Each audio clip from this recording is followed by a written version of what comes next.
Back in 2004, one of my favorite things to do was to get zooted and play WarioWare Inc. Mega Party games on the GameCube. I had never played anything like it before, and up until about 2 years ago, aside from the other games in the WarioWare series, I still hadn't played anything quite like it. That all changed when we received review copies of 2 games, Super 56 and Duck, the Dangerous Ultimate Cartridge Kidnapper. These 2 games managed to tap into that same feeling that I got some 20 years ago while playing WarioWare. And I wasn't even getting high this time. What? If you're not familiar with WarioWare, it's the most prominent example of what I'm calling the microgames genre. In WarioWare, you're given a directive and then you have a few seconds to figure out how to accomplish it. That's a microgame. Here's an example.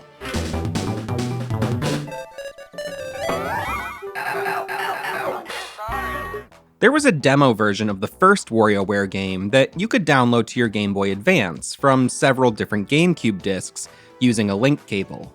I was watching footage from that demo and I noticed that some of the games are modified to include a bunch of promotional slogans. One of the slogans is "momentary action," which I find to be a perfect way to describe microgames. In the WarioWare series, and in the majority of games inspired by it, the microgames almost always use very basic controls, usually no more than a control stick or D-pad and 1 or 2 buttons. You do a bunch of these in a row, everything will speed up over time, and eventually you'll get to a boss stage, which is usually a bit more involved than the other microgames that led up to it.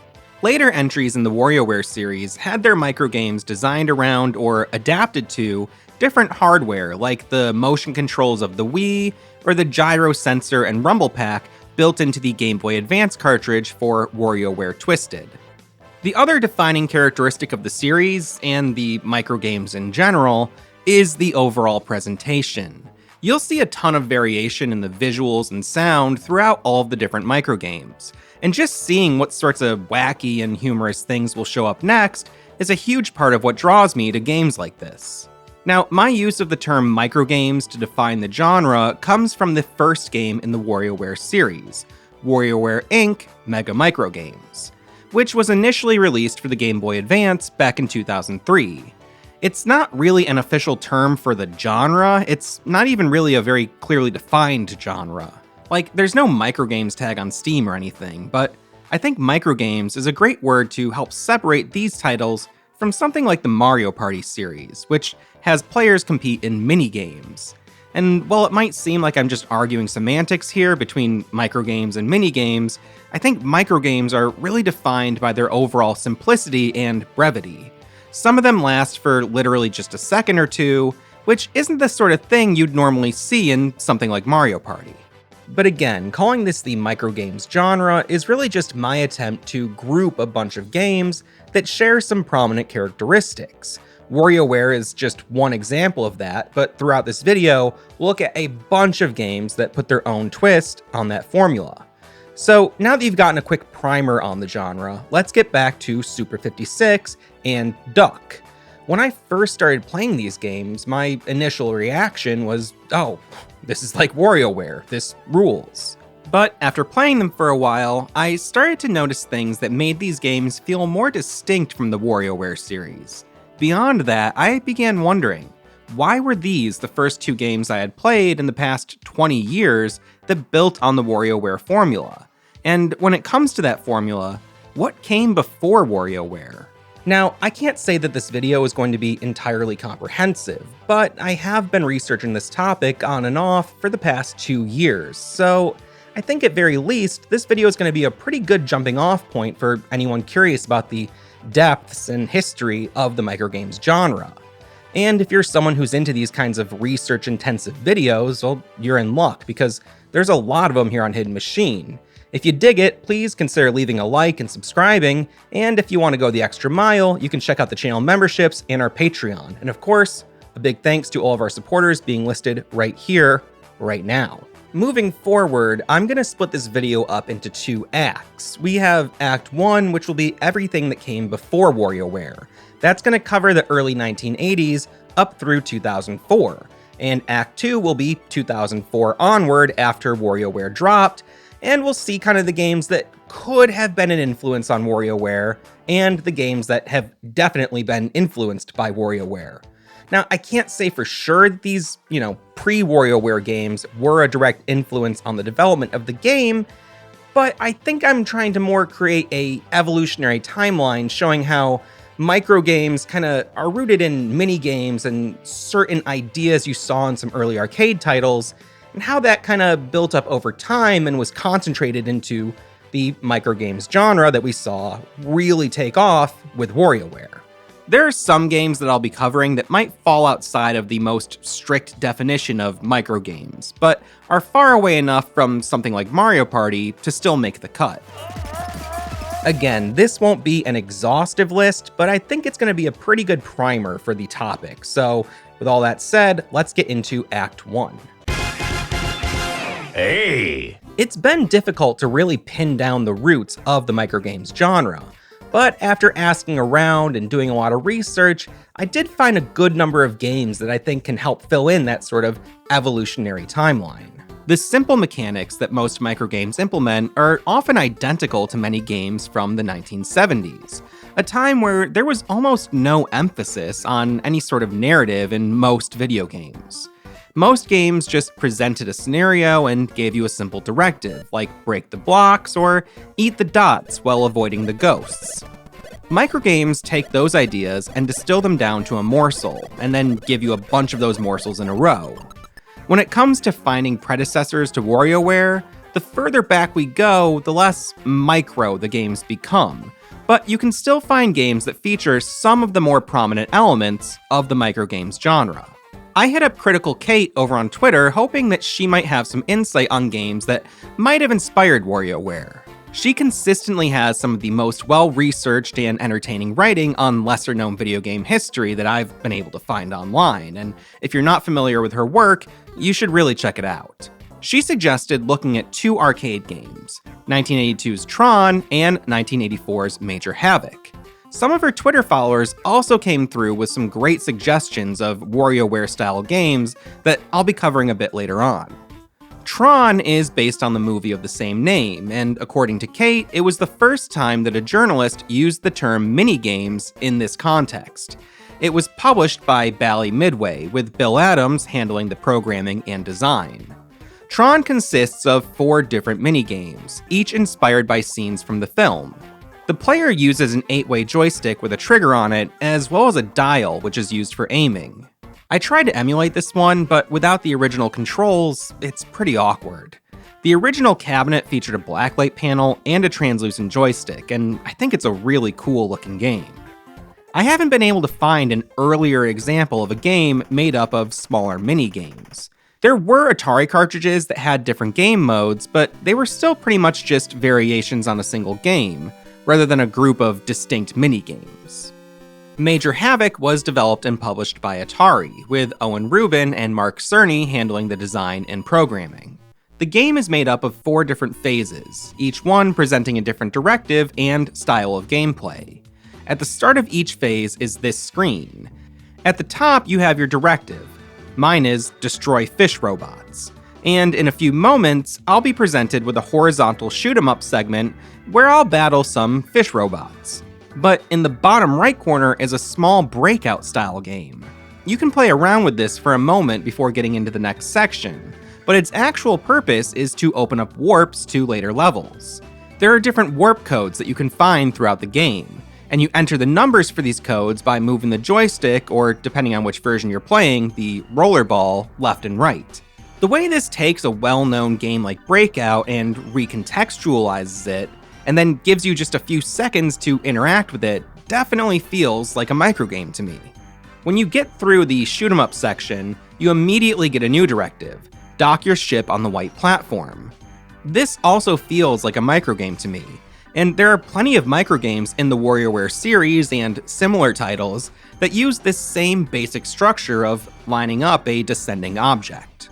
Next, you immediately hop out of your ship and go through a brief platforming section. Jumping here is done with one button, and you hold that button to jump higher. You get to the reactor and then escape back to your ship, ready for the next phase. The speed at which this all moves and the little touches like these guys tapping their toes or the robot fish enemies remind me of the quirky and playful designs that I think are core to the microgames genre. It's a fun game, and while I'd love to play it on an original cabinet, I was able to play it in my browser through the Internet Archive, and I'll leave a link to that in the description of this video in case you want to try it for yourself. 1984 was also the year that Lazy Jones hit home computers. The game sees the titular Lazy Jones exploring a hotel. Behind each door is one of 14 different minigames, many of which are simplified versions of other games like Frogger, Breakout, or Chucky Egg. To me, the presentation here isn't too far off from what we'd eventually see in WarioWare, and it's one of the earliest examples I can find of a minigame-focused title for home consoles. I should also mention games like Track and Field or Hypersports from Konami. These games definitely have more in common with the minigame-focused stuff like Mario Party or even the Mario and Sonic series than they do anything in the microgames genre. But I believe that without these sorts of games coming out first, we wouldn't have ever gotten to something like WarioWare. There were a bunch of games like this throughout the 80s and early 90s that had players engage in a series of minigames. And for the most part, the minigames are all connected by a common theme. For instance, there's Skate or Die, which has you in a bowl or half pipe and then out on the streets, but it's still all skateboarding. Eventually, there would be more and more minigame-focused titles that offered more variety. These variety games began to implement the sort of wacky and humorous imagery that people have come to expect from the microgames genre. Over on Twitter, a user named O5Pro alerted me to what I think might be the earliest example of this, 1993's Tant-R. This was the first of 3 entries in Sega's Puzzle and Action series. It's a spin-off of the game Bonanza Brothers, and the 2 main characters from that game, Robo and Mobo, appear here as detectives. There's a thin plot. The detectives are chasing down some wanted criminals, and in order to catch them, they need to complete a series of minigames. Games are selected through this roulette wheel. You're given a brief tutorial, and then you play the game. All 3 entries in the series follow the same formula. These were originally arcade games, but there have been ports to the Mega Drive, Game Gear, and Saturn. There was also a PlayStation 2 release of Tant-R, which came out as part of the Sega Ages series in 2004. The disc bundles the game together with Bonanza Brothers, but the graphics have all been remade. This bundle, and a bunch of other Japanese-exclusive Sega Ages releases, were localized for North America and compiled onto a PS2 disc called Sega Classics Collection, and that's the version that you're seeing here. In my experience, the game can be a bit repetitive. Each minigame requires you to successfully complete 3 rounds. Every time you complete a game, it gets replaced on the wheel, but completed games will show back up in the rotation eventually. The second game in the series came out in 1994, and it introduced some new minigames, while also reusing a bunch from the first entry. In 2019, an English translation of this game was made available to download on the Nintendo Switch. The third game in the series, Puzzle and Action Treasure Hunt, came out in 1995. This one mixes things up the most, with all new minigames and fully 3D graphics.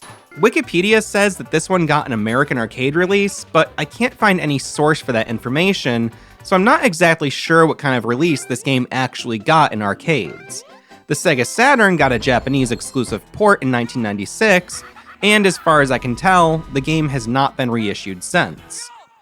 The scarcity of information regarding the original arcade releases of some of these games is an issue that I ran into quite a few times while doing research for this video.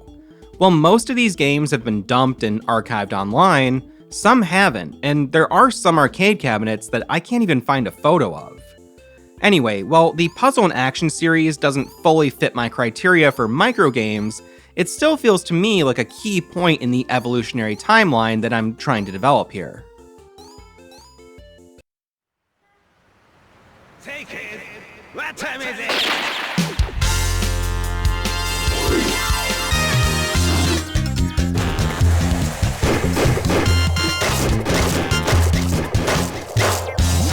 Another early title that I'd put on this timeline is 1994's Point Blank, which is known as Gun Bullet in Japan, which I think is a really cool name. This is an arcade game developed by Namco, which has players use a light gun to complete a series of challenges. Essentially, you get a simple directive, and then you work to accomplish it. That directive always boils down to shoot a bunch of stuff before the timer runs out, but as an arcade experience, the game tends to offer enough variety and spectacle to make it worth your quarters, at least for a few rounds. While Point Blank doesn't move at the same speed as something like WarioWare, the graphics, sound, and overall presentation are very similar to what we'd see in future Microgames type releases, and I suspect that it could have been an inspiration for the Bashi series, which we'll be covering next. The first game in the Point Blank series was ported to the PlayStation in 1997, and there have been a handful of other entries and ports since then, with the most recent being Gun Bullet X, which saw a limited arcade release in Japan, although I did read that a few cabinets made their way to Europe as well. The series has a cult following, but unfortunately, I had a lot of trouble finding much information about some of the games. For instance, 1999's Gun Bullet Fever and 2015's Gun Bullet Adventure seem to have almost no information available online other than their release dates. And while I did find a few links to some official websites for these games, those sites are no longer online. I get the impression that info on these games might be easier to come by in Japan, but for myself here in the US, I ran into a lot of dead ends. Regardless, the footage I found of 2016's Gun Bullet X indicated that the series hadn't strayed very far from its roots, for better or worse. If you're looking to try these games out, original arcade hardware is obviously the best choice. That said, some of the games can be emulated, and there are various options these days for playing light gun games at home. Beyond that, the first 3 mainline games in the series were ported to the PlayStation and the PlayStation 2. There was also a DS version, appropriately titled Point Blank DS. That was released in 2006 and features a combination of stages from the first 3 Point Blank games, along with some new stages. This game was part of a series by Namco, the name of which translates to Right Brain Master, taking inspiration from games like Brain Age. In line with this, the game introduced a brain massage mode, which tracked your gameplay and charted out 5 stats: your accuracy, judgment, reaction, precision, and attention. From my research, I get the impression that this is probably the weakest of all the Point Blank games. The stylus takes the place of a light gun, which has the potential to get in the way of the gameplay. But if it's your only option for playing Point Blank, you'll still get a general feel for the series and its style. In 1998, Namco released Tenkomori Shooting, a Japanese arcade exclusive that was worked on by some of the same folks who worked on Point Blank. The game sees 2 monkeys ascending a tower by playing a series of minigames. The minigames are all vertical shoot-'em-ups, presented with a variety of visual styles and objectives. In 1996, 2 years after the release of the first Point Blank title, Konami released an arcade game called Bishi Bashi Champ. Hey, it's Matt from the editing bay here. I'm working on the video, and I thought that I had gotten footage of 1996's Bishi Bashi Champ, but what I actually had was footage of 1998's Super Bishi Bashi Champ. So I'm looking, let me find Bishi Bashi 1996 footage on YouTube, or can I get the ROM, or is there just someone who's got the arcade machine? I found 2 super low resolution images of the original cabinet from 1996, and some people have dumped the game, and there's like a MAME ROM out there. The ROM is busted. Super glitchy. I don't know if this game is just lost at this point, or if there's a way to emulate it properly. I'm wondering if some of the original Bishi Bashis got converted into Super Bishi Bashis and just went away entirely. If anyone knows more about 1996 Bishi Bashi Champ, the arcade game, let me know. It features a presentation that I think overall has a lot in common with that of Point Blank or the Puzzle and Action series. It's high energy and humorous, and I think it really exemplifies a lot of what we would later see as the defining characteristics of the microgames genre. It moves faster than many of the other games we've been talking about so far, but it doesn't move quite as fast as WarioWare. Whereas WarioWare will simply give you a directive with no further explanation, Bashi gives players a very brief tutorial before each game. These tutorials illustrate the objective and also explain the controls and mechanics. That's pretty different from most of the WarioWare series, where figuring out the mechanics and controls is often part of the challenge. Between arcade, console, and mobile releases, there are over 20 games in the Bashi series. Some of the games utilize a setup that gives each player 3 large buttons, colored red, blue, and green. Players can go solo or compete against one another in a series of mini-game challenges. Some games in the series implement other control schemes like a steering wheel and pedal, a step pad similar to something like DDR, or a pair of rotating joysticks. I only found out about Bashi a couple of years ago, probably because the games were never officially released in the US. Mini-games from the first 3 entries were compiled into a PlayStation title called Bashi Special. While the big buttons or the steering wheel of the arcade cabinets would definitely give the games a unique feel, the controls seem to translate really well to a gamepad. Bashi Special got a European release, and if you're an English-speaking gamer looking to check this series out, I'd recommend tracking down a copy, one way or another. But even with the language barrier, these games can be pretty easy to pick up and get right into. While I haven't been able to play them all, it seems like almost any of the games in the Bashi series could be a good place to start, as they all include a collection of imaginative and often hilarious situations for players to navigate. It's wild to me that there are so many of these games and that none of them have come to the US. I found some things online that suggested some of the games had some degree of English localization completed, but for whatever reason, the majority of this series has stayed exclusive to Japan. I've had a great time researching Bashi and checking out some of its different microgames, and I find that even the titles that I can't directly get my hands on are still a lot of fun to watch. I'd be surprised to see an official US release for any of the Bashi games at this point, but I'd still strongly recommend seeking out any of these titles for yourself. They can be a lot of fun, whether you're playing solo or multiplayer. To jump ahead in time for a moment, in the year 2001, a Korean game called Office Women Power was released in arcades. A PC port came out in 2002. The arcade cabinet is very reminiscent of the cabinet for Bashi, with each player using 3 large, different colored buttons as they blast through a series of 30 minigames. The games here aren't quite as fast as what we'd see in WarioWare, but in general, they move faster than the games in Bashi. A male-focused follow-up was released in 2003 that came to arcades and PC. I haven't been able to find copies of these games to try them out for myself, but there is some good footage of them available on YouTube. In 1997, Iwotabi Penguin, Rocky X Hopper hit the PlayStation. A sequel, Rocky X Hopper 2, came out in 1998. These are mini-game-focused titles that have a somewhat similar presentation to Bashi, with the controls and goal laid out before each minigame. The minigames are alright, but the real appeal for me here is the look of these cutscenes.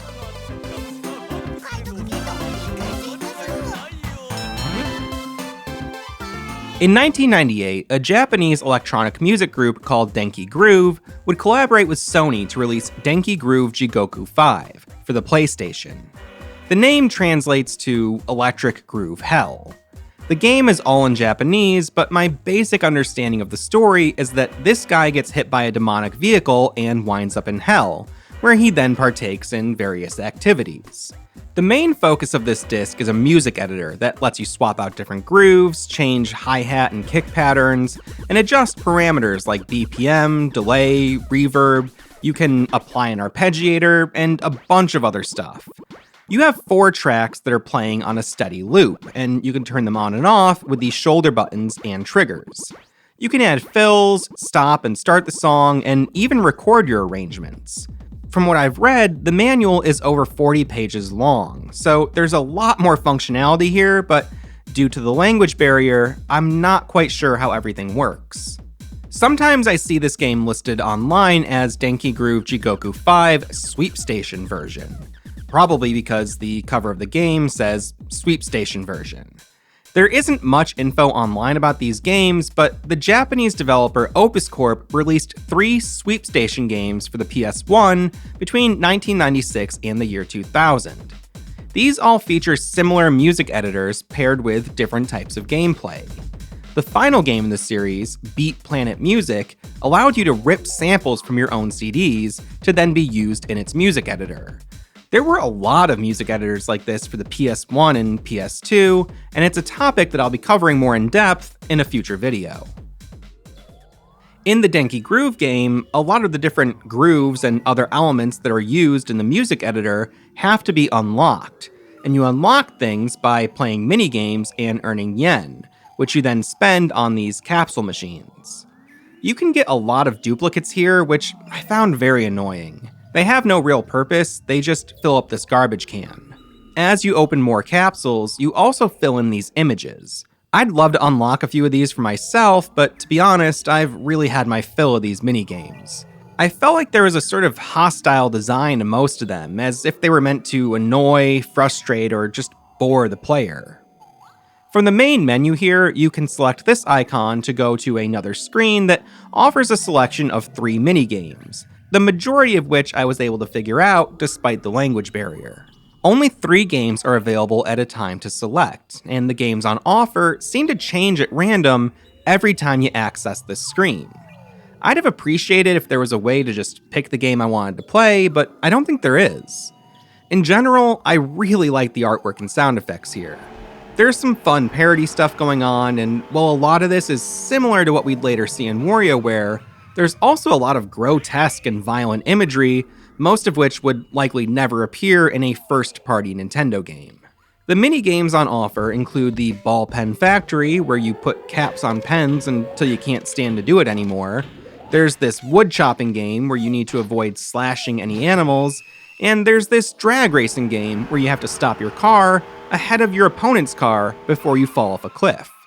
This game has you watching a busy street while trying to keep track of how many human characters pass by.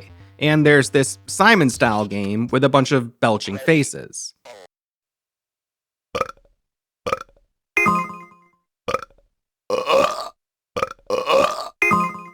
This one is my favorite game on the disc. It has you crossing a busy road while harvesting mushrooms for extra points. You move forward automatically, but step backward whenever you tap or hold down the action button. I found this one to feel similar to things like Frogger or Crossy Road, but the controls have a unique feel to them that I just found to be very satisfying. Also, if you wind up getting hit by a car, you get a pretty brutal looking death sprite. This game requires an understanding of Japanese. Apparently you need to answer whether or not there is an actual ghost in these photos. From what I've read, you're always supposed to answer yes, but I don't know which answer is yes, and things seem to play out the same no matter which choice I picked. I played this disc for over an hour, but this game only showed up once for me. And there's another ghost-themed game that I couldn't get to show up for me at all. In that game, the silhouetted ghost here does a little he loves me not with this flower. You're supposed to think that this is a lady ghost, but it seems like on occasion you'll open the game and get a scene that reveals this lady ghost to have actually been a guy just dressed up as a lady. He calls you asking you to protect his secret, and you get a huge payout. There's also this part of the menu that brings you to a screen that has a bunch of text that I can't read. I would love to find a translation for all of this, and maybe there's someone watching this video right now that wants to take that on, but I really doubt that anyone will ever make a full translation patch for this one. In 2005, Baito Hell 2000 came out for the PSP. This is a sort of sequel to Denki Groove Jigoku, and it includes slightly altered versions of most of the minigames from that first release, plus a few dozen new ones. In 2006, a North American version of the game was launched titled Work Time Fun. Work Time Fun! The premise is pretty much the same as the first game. You go to hell and work menial jobs to earn money that you spend on capsule machines. This is how you unlock new minigames, but you also pull various trinkets that will go into a collection. Players could connect their PSPs and trade items and minigames from their collections, which I think is a great improvement over the trash can that all your duplicate items would go to in the first game. The sort of hostile game design that I mentioned in the first entry is definitely back in the sequel, and in some ways it feels ramped up. The biggest culprit here that I found is a minigame called The Net, where you meet a phantom fisherman who asks if you want to make some money by dragging a fishing net. If you agree to take the job, he'll tell you to meet him at that same spot at a later time. You then have to wait, in real time, for the fisherman to return. From what I've read, you can't shut down your PSP or let it go into rest mode, and you can't play a different minigame while you wait. Once he returns, you and a group of other workers have to drag in a fishing net. You do this by rotating the analog sticks when he gives the command to pull. All in all, this game took me over half an hour to complete, and it only netted me a $10 paycheck. Capsule machines cost either $1, $5, $10, or $50 to operate, so if you want to go for those higher priced machines, you're going to have to put a lot of time into this game. There's no guarantee that you'll unlock any minigames at the capsule machines, and I had to spend around $100 to unlock 7 or so minigames, most of which I haven't even been able to play. Whenever you go to the job placement office, you have a selection of 4 minigames to choose from. Once again, the selection of minigames on offer is totally random, but the selection changes less often than it did in the first game. Because of this, some of the games that I unlocked just wouldn't show up on the menu, and just like in the first game, there's no way that I could find to override this and just pick a particular game. I've seen videos of some minigames that look like they could be fun, but with how frustrating it can be to unlock or even just play them at all, I've opted to just move on. Work Time Fun is also notable for allowing you to unlock various utilities for your PS Vita, including the most notorious one, the Ramen Timer. Ramen timer, start!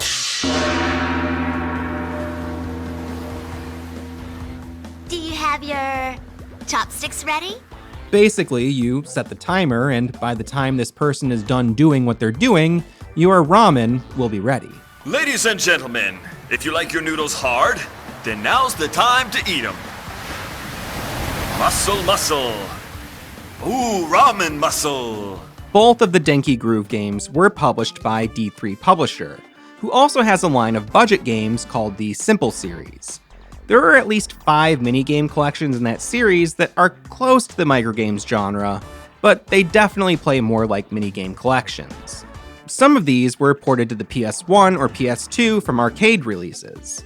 One of these games is Mawasunda, which was released outside of Japan as Turn It Around.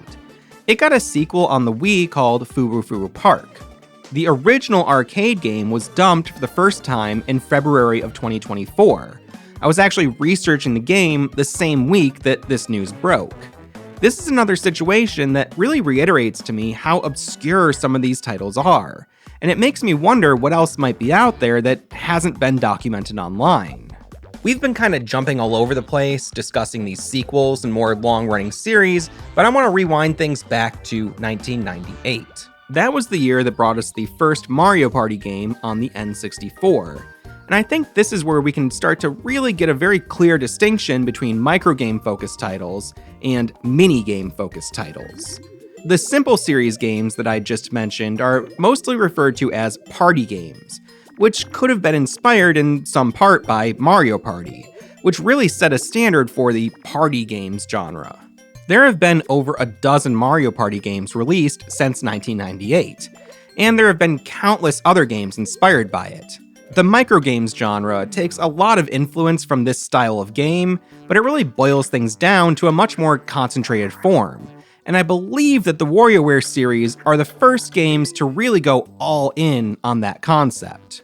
One more pre-WarioWare game that I want to mention is Incredible Crisis. This was released for the PlayStation back in 1999. It also got an arcade port, which is sort of an abbreviated version of the game, with a lot of the story and some of its gameplay sections removed. The game follows the members of a Japanese family as they go through an increasingly incredible series of crises. Each new crisis presents a new minigame. I think there's a lot of fun and memorable scenarios here, and I love how cartoony everything is. but unfortunately, the minigames themselves can become frustrating and repetitive. Still, there is a lot of charm to be found. There's a ska soundtrack that I think feels very appropriate for the era, and I'm pretty sure that this minigame has you finger blasting a woman to climax, and she repays the favor by trying to kill you with a bomb. There.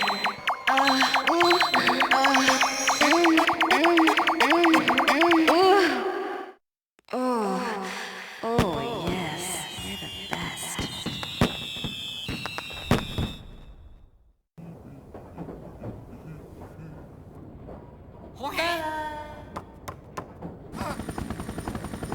The urge to see what crazy situation will come up next might push some folks to carry forward with this game, but I feel like just watching a playthrough will probably be just as satisfying for a lot of people.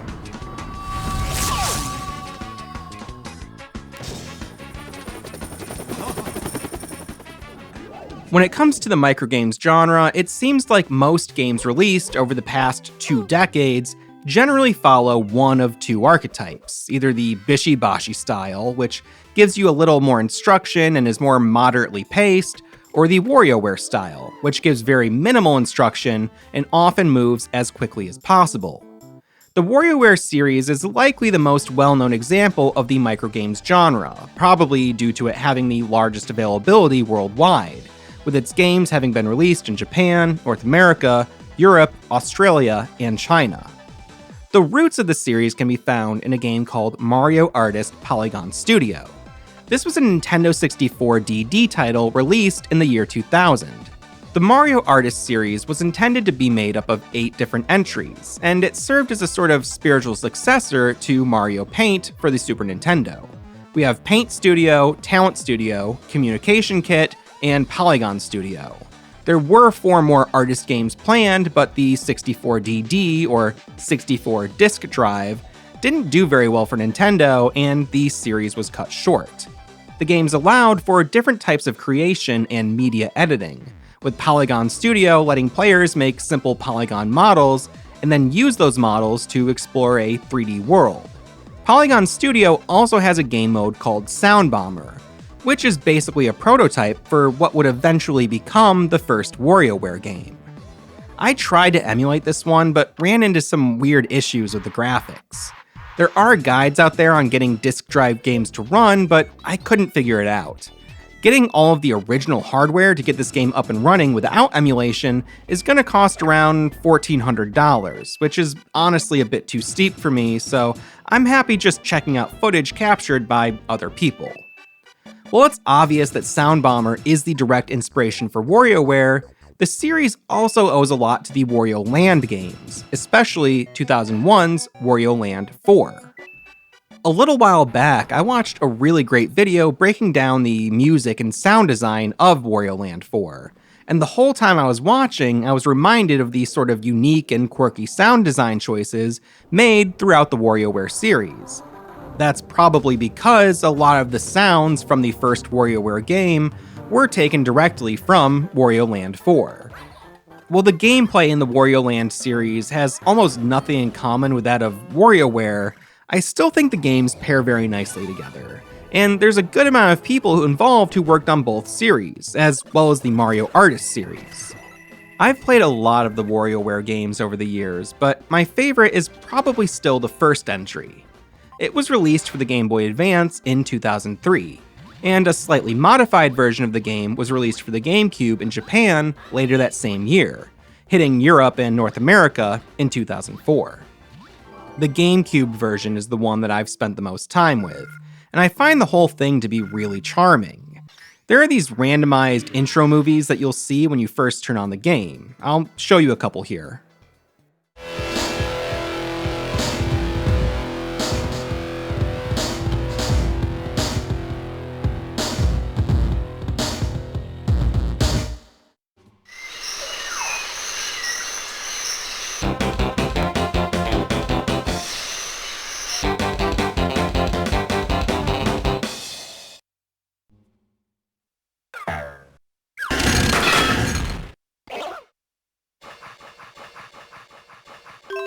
It was so exciting for me to turn on my GameCube and find a new intro video like this.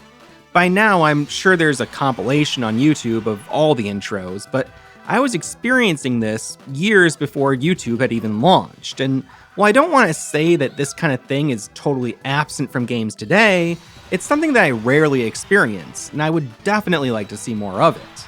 Since 2003, there have been 11 main installments in the WarioWare series. I'm not going to cover each game individually here because the focus of this video more is about what could have inspired WarioWare or what games have been directly inspired by the WarioWare series. Beyond that, many of the games are tied to specific Nintendo hardware that I don't own, making them difficult to properly emulate. Like I said earlier, I've played a lot of these, and while I did enjoy some more than others, I think they all work well enough, and they all have a really strong sense of fun and style. I would definitely recommend picking up any game you can in this series. Before we move on, I want to note that members of the WarioWare team also worked on the Rhythm Heaven games, or Rhythm Paradise as they were called in Europe. This isn't really microgame territory, the minigames here all take a minute or two to complete, but a lot of the overall WarioWare vibe is very present in the design of these games. The first one came out on the Game Boy Advance back in 2006. It's called Rhythm Tengoku, and it never left Japan, but there is a fan translation patch available for the game. That patch was never fully completed, and the developer behind it has moved on, but it still made the game a lot easier for me to play. And I was doing pretty well right up until I hit the minigame that gave me commands using Japanese voice samples. There were 2 direct sequels to this game released for the DS and the Wii, and then in 2016, a collection combining minigames from all 3 entries was released for the Nintendo 3DS. The first Rhythm Heaven game also got an arcade port. The roots of the Rhythm Heaven series can be found in a Game Boy Advance peripheral called the Play-Yan. This device allowed the GBA to play MP3 and MP4 files. The Play-Yan mascot would later appear in the Rhythm Heaven games, and the device has a few exclusive minigames that are very similar to what you'd find in WarioWare or Rhythm Heaven.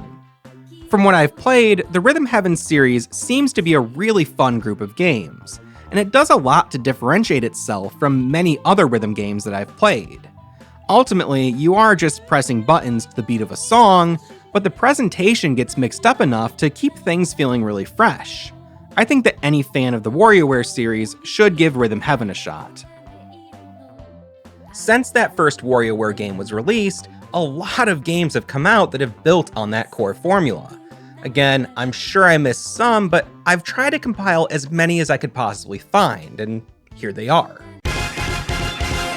Ah, come on! In 2005, the third game in the Lizzie McGuire series of Game Boy Advance games was released. Lizzie McGuire 3: Homecoming Havoc came out more than a year after production on the show had stopped, although the show did go into syndication for a couple of years starting in 2006. From all of the research I've done, this game appears to be the very first officially published WarioWare-inspired game, and overall, I think it's a pretty good one. The game does have some serious flaws, with the most egregious one being that certain games are super repetitive, often consisting of just repeatedly tapping the A button. Also, the way the games are presented can be confusing. You're sometimes told how the microgames are controlled. For instance, if you're just using the A button, you'll either have to tap it rapidly, which is called a rapid tap game, or tap it a couple of times, which is known as a multi-tap. But other times, instead of instructions on the controls, you'll just be given a directive, which is more in line with the traditional WarioWare style, but it's very inconsistent here. Sometimes you'll get a very clear direction, like avoid it or aim it, but other times you'll just be told to do it, or the word hodgepodge will appear on the screen. I feel like there was possibly some intention here that was maybe not fully realized or followed through on, but it's hard to say. There's also these screens that show up, indicating different types of rounds, which took me a little while to understand because the round type doesn't seem to have any notable impact on the microgames you'll play, at least not from what I could gather. When you win games, you earn currency, which is used to buy these cards. The different types of cards correspond to the different types of rounds. You're only allowed 4 losses per stage, but trading in a card can keep a loss from counting against your score. And if you have a card on hand that matches the type of round you're currently in, you'll make it through. In full transparency, I might be misunderstanding the system a bit, but the game doesn't really explain things too well. However, despite all that, there are a lot of fun ideas here. Admittedly, I'm not the biggest Lizzie McGuire fan, but I do remember the show, and the game manages to capture a lot of its tone and style. There's a bunch of goofy scenarios here, like having to shoot a burger off of Lizzie's head, or helping a monkey avoid detection. The artwork is fairly accurate to the animated elements of the TV show, and while a lot of the microgames are really simple, I think the game would have likely appealed to kids who were fans of Lizzie McGuire at the time. I didn't expect to play through this whole game, but I did. It's often cryptic, repetitive, and while the microgames range from absurdly easy to bafflingly difficult, I think it sets a decent bar for the other WarioWare clones that would come after it. Initially released through miniclip.com, Candy & Clyde is a 2007 Flash game that takes direct inspiration from WarioWare. There are 15 microgames to play, each of which will be different depending on which of the 2 available protagonists you choose to play as. Candy is sweet, while Clyde is evil. The game was made entirely by developer Francesco Maisto, who would go on to work on a lot of other games, including Smallland, Survive the Wilds, and Rage 2. This game did get ported to the iPhone and iPod Touch back in the day, but it's no longer listed on the App Store. It could have become lost media, but the game was preserved and is available to play for free through Flashpoint, an awesome project that has preserved around 200,000 Flash games and animations that, for the most part, would have otherwise been entirely wiped from the internet. Dumb Ways to Die released for the iPad, iPhone, and Android back in 2013, and since then there's been a bunch of sequels and spin-offs. At their core, these are mobile games that feature very clean animation and a ton of different scenarios. You'll tap, swipe, and tilt your way through a series of microgames. Your goal in these games is to not die in a dumb way. Sometimes the threat of death is very apparent, but other times you'll be engaging in some seemingly innocuous task, unaware of how much danger you were in until you either win or lose the microgame. These are simple games with cute characters, and the juxtaposition of a cutesy bean person meeting a grisly demise is at the crux of the game's style. I tried to play the first entry on my iPad, but I couldn't get it to run properly. There was no sound, sometimes the screen would just go black, and every time I attempted to troubleshoot something, another ad would play. But that's alright. These games are very well documented online, and it seems like the studio behind them has no plans of slowing down. There's a whole wide world just waiting for cute young kids like me with expensive degrees in directing. I can't help anticipating what my life's gonna be. I see Tony Awards, chairman of boards, fans by the horde, so I'll bug my local theater until they hire me. Peter Panic was released for the iPhone and iPad back in 2016. Originally published by Adult Swim Games, this and a number of other Adult Swim published titles were removed from mobile storefronts a few years back. Information on exactly when this happened was difficult for me to find, because at the time of writing this, a new batch of Adult Swim published games are being removed from digital storefronts. And even more Adult Swim games were taken offline back in 2020 when Adobe Flash was discontinued. Thankfully, James Marion, the lead developer on Peter Panic, was able to rework the game and put it back online as a browser game, and I'll leave a link to this down below. Peter Panic takes the WarioWare formula and turns it into a musical, with some very talented people taking on composition and performances. The original touch controls seem to have translated pretty well to a keyboard, but the developer did note that this isn't a perfect reproduction of the original game, and without having played that version, it's hard to say how much was changed during the porting process. The microgames here are sufficiently goofy, and completing levels brings you to new locations that progress the story.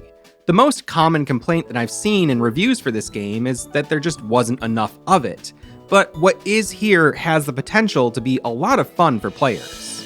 The full game originally cost $2.99, and you could play it for as long as you wanted without paying, but you wouldn't be able to save your progress. The developer and composer for the game will explain this to you if you go and ask them about it. Hey player, I'm James, the scrappy independent developer who made this game. And I'm Ben, I wrote the songs. We've decided to let you play this game completely for free. But in order to save your progress, you just need to pay us a few dollars. remember, you can play as long as you want for free. Hours, months, as long as you don't stop playing.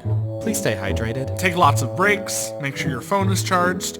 Otherwise, you'll lose everything. Not just the game. Everything. I found this to be a really unique and charming game, and I'm very glad that James Marion was able to preserve it. Next up is NitorInc Touhou Microgames. This one is a collaborative effort, bringing together a bunch of different art and gameplay styles to create what I think is a great example of the microgames genre. The game is pretty obviously directly inspired by WarioWare, but it uses Touhou characters. The Touhou project is a collection of games and other media, all set inside the same world.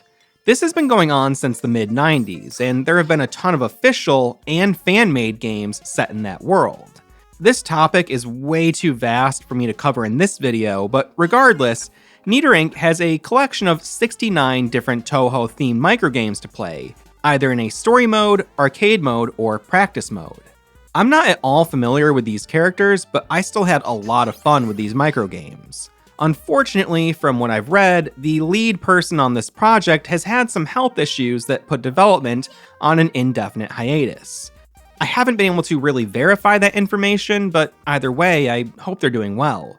We might never see an official release of this game, but there is a demo available on Steam that was released back in 2017.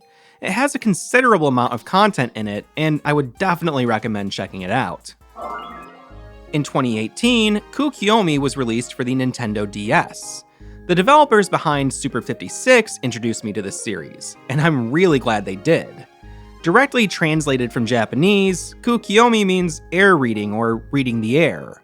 In English, we might say something like read the room, meaning to use your intuition to get a feel for a social situation without having to actually say anything. In 2020, KUUKIYOMI was released on Steam as KUUKIYOMI Consider It, which is what I'm showing here. The game has you faced with a series of social situations that play out as microgames. There is a really strong and cohesive sense of style to this game, and I found it to be especially engaging. It presents the mundane with a certain sort of poetic elegance that would maybe come off as pretentious if it weren't so intentionally humorous. The situations you encounter are open to interpretation, and the way that you respond to different scenarios is tracked and compiled into a report that you can check out later on. A lot of these games will build on recurring themes and settings, and it seems like there are some random encounters or variations that can show up when you replay them. There are 2 direct sequels to Consider It, as well as an early access game called Consider It Online. Online sessions allow for up to 7 people to play together, and while there aren't many players online, I was able to quickly set up a match with 2 other players. These online sessions have all the players play through the same scenario, and then you all watch a replay of what everyone did. As you watch the replays, you're able to give out up to 3 likes, and you're encouraged to give likes to the most competent players, whatever that might mean to you. After several rounds, all of the likes are totaled up to determine a winner, but there are bonuses that'll shake things up. You can get bonus points for mutual likes, or getting the least amount of likes. As you play more rounds, you level up and earn coins that can be used to buy gear for your avatar. There are microtransactions here, which I don't love seeing, but thankfully it's just cosmetic stuff, and the full game only costs $9, so I'm hoping that if anything, this just helps the developers make a few bucks. These games appear to be somewhat obscure. For instance, there's only 12 Steam reviews for Consider It Online. The developers also have a related series called Toridama Brave Challenge. It's a game that tests your bravery levels. You're basically playing chicken in a series of challenges, trying to get as close to the edge as possible without going over. At the time of writing this, the two Brave Challenge games only have a total of 10 Steam reviews. With the exception of Consider It Online, all of these games appeared on the Nintendo Switch prior to getting their PC ports, and they're all currently available to download on the Switch for $5 each. The Switch versions seem like they got a bit more attention than the PC ports, but I still think that this is a severely overlooked series of games. 2019's Game Soup, developed and published by Game Soup LLC, is a pretty straightforward WarioWare type game that has players tackle 46 different microgames. The controls are very simple. You only use the A button and the analog stick or D-pad, and the microgames feature the same sort of quirky, eclectic presentation that you would expect from a game like this. Every time you successfully complete a microgame, things speed up, and after a certain number of rounds, you enter a boss battle. And that's pretty much it. There are some other gameplay modes to mess around with, but ultimately, this is a relatively short game. It took me just under half an hour to complete, but it's only $2.99 on Steam, which I think is more than fair. The microgames themselves are often direct references to other games like Super Mario Bros., Undertale, The Legend of Zelda, Kung Fu, or even Game Soup's previous title, Infernal Racket. It's not the deepest experience, but it's a lot of fun, and for $3, I don't think you can really go wrong. Spookware was released in August of 2021. Published by Dread XP and developed by Beeswax Games, it's a horror-themed title, but despite some gory scenarios, it's a very lighthearted game. This one follows the WarioWare formula for its microgames, but those microgames are bookended by adventure game segments that have you walking around, talking to people, trading items, and using your deductive skills to solve problems. I found the writing to be fun and quirky, and everything looks and sounds really nice. However, personally, I think the game is at its best when you're actually playing the microgames. Everything else is paced in such a way that it just sort of left me wishing I was playing more microgames. Thankfully, the developers have some titles out there that gave me exactly what I wanted. An early version of Spookware was originally published in 2020 as a collection of 10 microgames, created during a game jam. This was followed up that same year with a sequel called Spookware at the Video Store, which was released as part of a compilation called Dread X Collection 3. After that, the full version of Spookware was announced, and a demo for that game came out. Microgames from that demo, as well as microgames from the two previous versions of Spookware, were compiled into a collection called Spookware Watch Party, which is available to download for free over on itch.io or on Steam. Even though I wasn't a huge fan of the story elements in the full version of Spookware, I still thought it was a very good game, and up until recently, it had very positive reviews on Steam, but lately it's been hit with mostly negative reviews. The game's publisher, Dread XP, released the game on Steam with a description that advertised 4 episodes. However, only 2 episodes have been released, and development on the game has been stopped. Now, reading the reviews here will give you the impression that the developers have decided to charge for a full game and then leave it unfinished. But after doing a bit of digging, I learned that it was actually the publisher, Dread XP, who decided to stop the development, not Beeswax Games. Beyond that, the developers don't have any direct control over what the Steam page says. I reached out to the devs who let me know that the game was just unable to reach its sales targets, which resulted in the publisher ceasing production on the title. I also reached out to Dread XP about the game to see if they have any plans on updating the Steam page, but I have yet to hear back from them. As for Beeswax Games, they recently released a demo for their next game. It's called No Players Online, and it's an expanded commercial version of a freeware game that the team put out back in 2019. I just played through this demo, and I'm very excited to see the full game. There's a lot that I want to say about this demo, but honestly, I think it's best if you go into it not knowing anything about it. But I will say there is a lot going on here. The team is self-publishing this time around, which can be its own particular challenge, but hopefully it will help them to avoid any issues like the ones that Spookware faced. Atari Mania was released for multiple platforms in October of 2022. In a move somewhat similar to Spookware, this is a microgame collection with a sort of adventure game style framing device.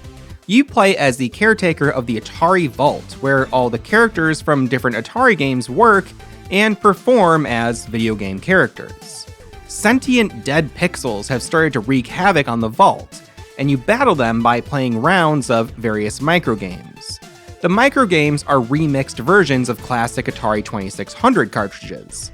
Characters, environments, and mechanics from different games like Breakout, Frogger, and Outlaw are mixed together, and you're given a few seconds to complete your assigned task. Reviews for this game are pretty mixed, and to be honest, I didn't really have much fun with it.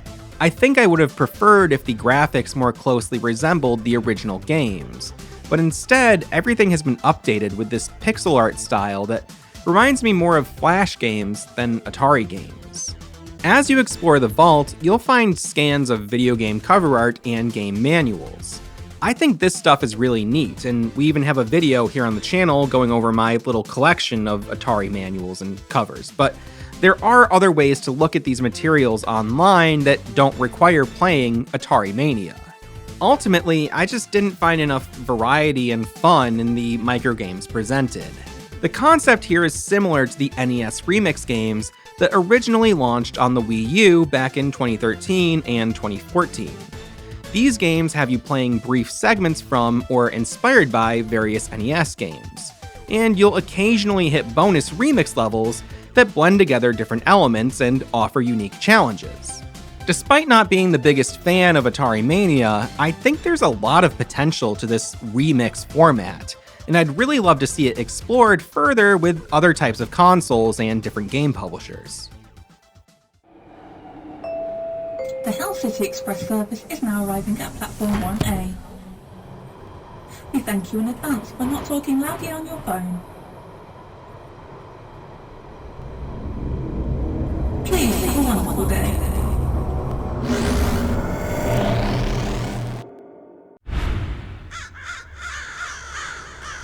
Welcome to Hell. The time is 8:47 AM. Super 56 might be my favorite of all the WarioWare-inspired games that I've played recently. It was developed by Onion Soup Interactive, a husband and wife team who make games together. The game is designed to be played with only one button, even on the menus. You tap to scroll through the menus and hold the button to make your selection. The premise here is that you've been sent to hell as part of a government-sponsored cultural exchange program. You wind up staying with these two demonic slackers named Kronos and Brones, who have a long-standing rivalry with another character named John Zombie. Kronos and Brones recruit you to play through a game called Super 56, and hopefully you'll be able to complete it before John Zombie does, or else you'll have to eat some old prawns. The microgames here can sometimes be a bit longer than what I think is typical for the genre, but in general it follows the WarioWare formula pretty faithfully. Things speed up as you progress, and you're only given the most brief instructions before diving into the microgames. Figuring out how to use a single button on something like a racing game is a challenge in itself, but somehow it all comes together to make what I think is a very entertaining collection of microgames. The game recently added multiplayer for up to 8 people, and a mic input mode, which is still in an experimental stage, but I had a lot of fun with it. I really love every aspect of Super 56. The humor, the graphics, the music, the microgames, they all just really hit the spot for me. There's a free demo available for this game, and I highly recommend checking that out. Duck, Dangerous Ultimate Cartridge Kidnapper, appears to have been more directly inspired by the Bashi series rather than WarioWare. The overall presentation and pacing is very similar to Bashi, with a brief tutorial before each round. The premise here is that an evil ancient spirit has trapped 5 anthropomorphic ducks in a room, and will take their souls if the ducks can't successfully complete all 100 micro games contained on a cursed video game cartridge. There's a surprising amount of dialogue in this game, but to be honest, I mostly ignored the story in favor of getting right into the games. While there are a wide variety of different scenarios in the microgames, many of them lift their gameplay directly from classic titles like Circus Charlie, Donkey Kong Jr., and Mario Brothers. I found that the balance and difficulty were kind of all over the place. One player on Steam described the microgames as ranging from being trivially easy to prohibitively difficult, even on easy mode. That's pretty accurate to my experience with Duck. I had fun playing this game and seeing what might come next, but I was often frustrated by the games, and most of them lack the sort of absurdism that I look forward to when playing this genre. Right around the time that I was ready to wrap this video up, I was reminded to check out itch.io, and I found about 100 more games to research for this video. While digging through itch, I encountered a WarioWare fanzine, a lot of prototypes, some works in progress, and a few attempts to recreate some of the microgames found in WarioWare using Unity or other engines. I played through every game tagged with WarioWare or microgames, but I'm not going to cover everything that I checked out. First off, a lot of it is unfinished or just not working anymore. Some games were old Flash games that can no longer be accessed, like Milady and the Tramp, an adult game about losing your virginity. There's a link to a Windows version of the game, but that link is now dead. I checked Flashpoint for this one, but it doesn't look like it was archived. I found a few other adult-themed games like Snapware, which has you playing microgames with the ultimate goal of seeing Lolly Lips get entirely naked. It's okay. NSFW Air or NSFware is another adult-themed game that I thought had an interesting visual style. But Chrome wouldn't let me download it because it was flagged as a virus.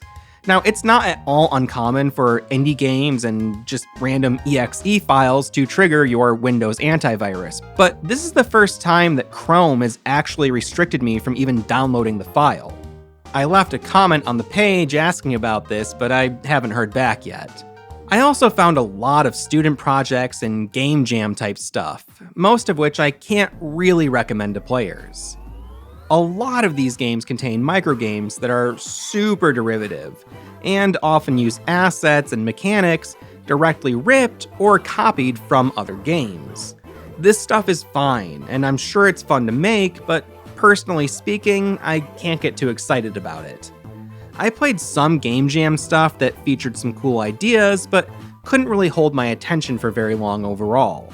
Many of these games were made over the course of just a day or two, and I think that they work best as just being catalysts for developers to challenge their skills and try new things. However, I did find a bunch of games and other projects here that I'd like to highlight.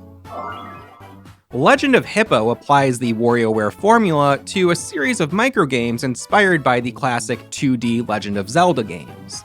Your character can change form, which gives you different abilities. I really enjoyed this one, and the developer has a bunch of other games that I'm very excited to check out. Super Homies RPG features hand-drawn art and a small collection of microgames that I thought were pretty entertaining. The whole game is played by moving left or right with your keyboard or gamepad. Duck Jam is a great example of the sort of blend of visual styles and wacky scenarios that I think make for a really good microgame collection. The game is very charming, and I had a really good time with it.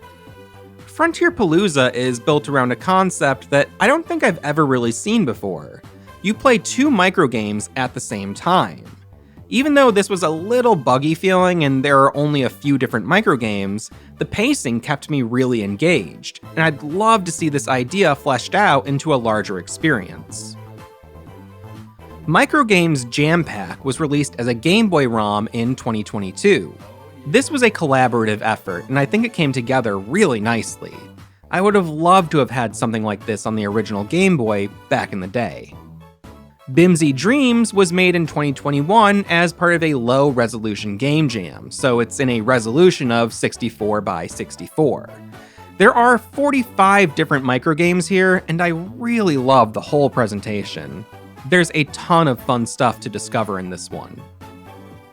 Cube Boom is a 2017 Game Jam title that has you rotating a cube, with different microgames playing on every side of the cube.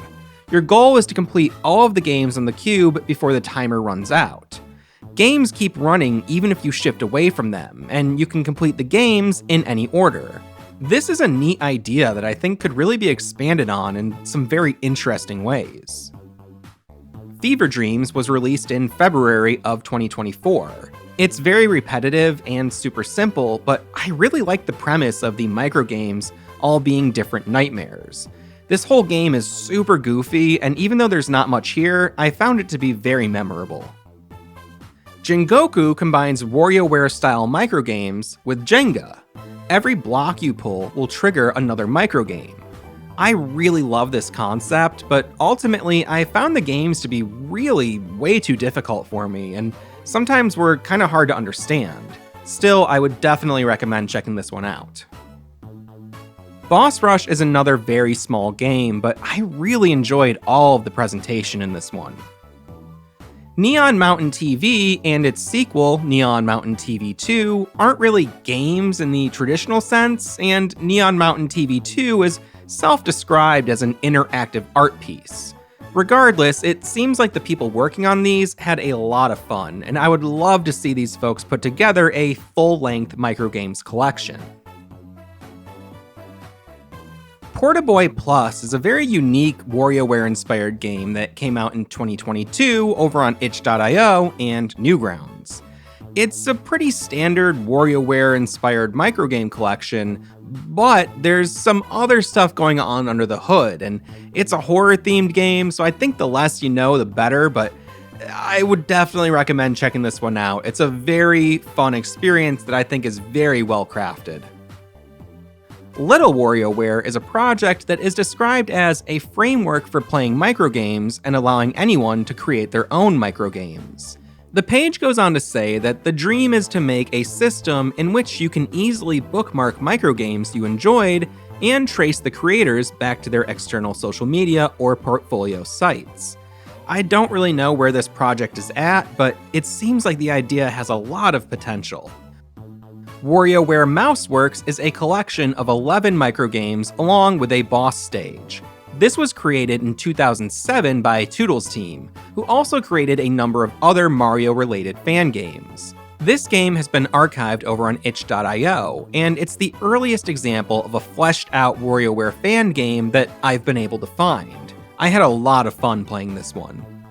I also found a few WarioWare-inspired games through Scratch, which I had never heard of before, but it's basically a coding language designed for children to use and to make games, stories, and animations that are hosted on the Scratch website.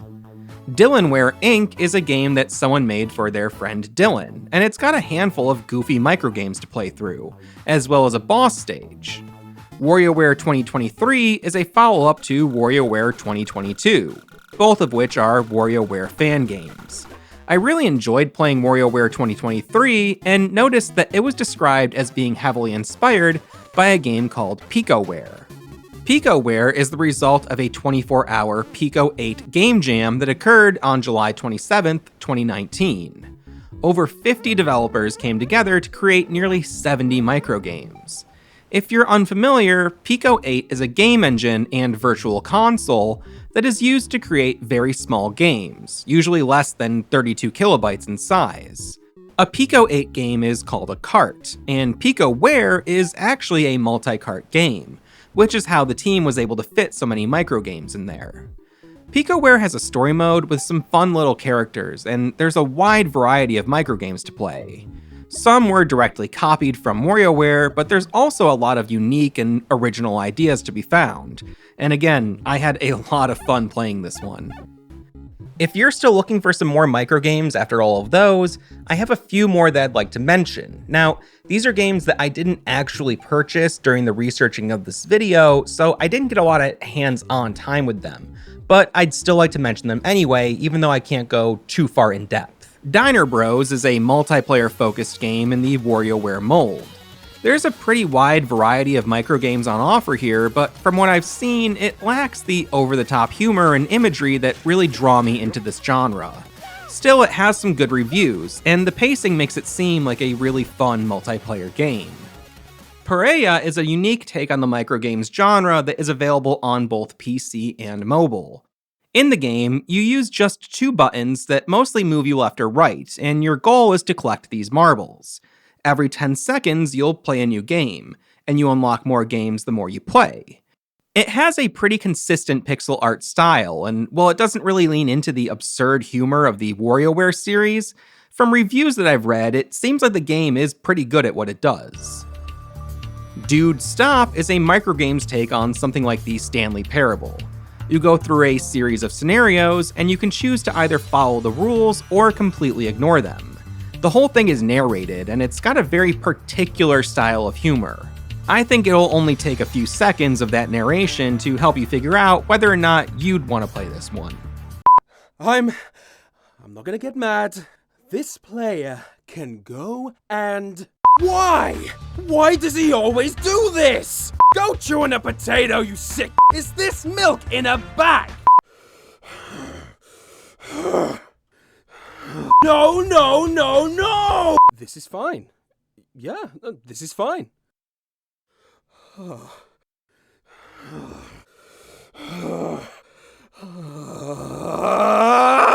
This next game is a bit of a stretch, but Family Guy video game on the PS2 is a pretty average 3D action-adventure type game that features microgames presented as cutaway gags.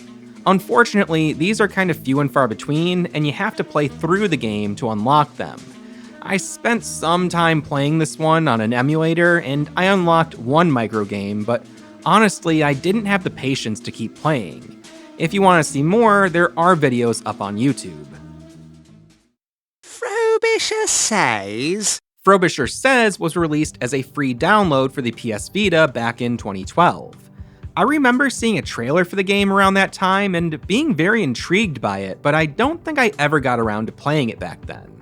The game takes full advantage of the PS Vita hardware, and the microgames here will sometimes require the use of things like the camera, microphone, or touchpad. That means that emulating this game is difficult, and unfortunately I couldn't really get it running smoothly on my PC. The game received mixed reviews, but in general it seemed to be welcomed as an entertaining mix of microgames, just not a very deep experience. I asked around and have confirmed with a few people that you can still download this game from the PS Vita store. That store was set to close back in 2021, but the decision was reversed after players spoke out against it. Since then, I've seen reports of some PS Vita users being unable to access the store or unable to access certain content from the store, which gives me the impression that a game like this could wind up being unavailable through official means at any time. You can find the game on ROM websites, but without a PS Vita, it's gonna be pretty much impossible to play. The U-Draw game tablet was a short-lived gaming peripheral from THQ. It was initially made for the Nintendo Wii back in 2010, and versions for the Xbox 360 and PS3 came out a year later. By 2012, the product was discontinued, but before that happened, we got SpongeBob SquigglePants for the Wii. Released in 2011, the game is very much in the classic WarioWare format, with some live-action scenes interspersed between levels.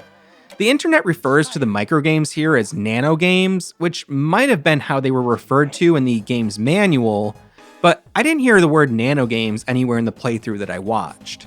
The tablet works just like you'd expect it to, but a Wii remote can be clipped into it to add some motion controls. The game was also released for the Nintendo 3DS as SpongeBob SquigglePants 3D. The GamePro review of that version said that it was the closest any game has ever come to matching the WarioWare formula, which I don't think is entirely true. This game didn't review very well, but there does seem to be a consensus that this one could be great fun for younger fans of SpongeBob. In 2014, Duck Dynasty Battle of the Beards was released on the App Store for iPhone and iPad. This game puts a Duck Dynasty spin on the WarioWare formula, and honestly, from the videos I've seen, I think it mostly works.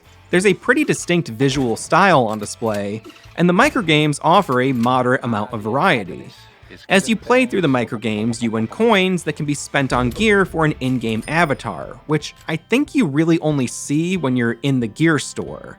And of course, you have the option to spend real money on the in-game currency.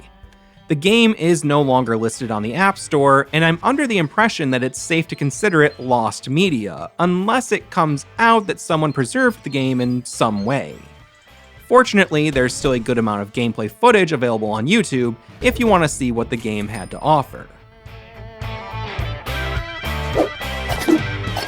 We got it. And believe it or not, that is the end of the video. There's obviously a few things I must have missed, and there's a lot of minigame collections that I didn't really cover, but I did check out, and a bunch that I didn't check out, but I think they might be kind of close to the microgames genre, but maybe not close enough to have made the cut for this video. But again, if you have any suggestions for things I should cover in a possible follow-up, please go ahead and let me know down below, and thank you for making it this far with me. If you want to, please subscribe, check out the Patreon, check out the channel memberships, or just check out some more videos. Peace.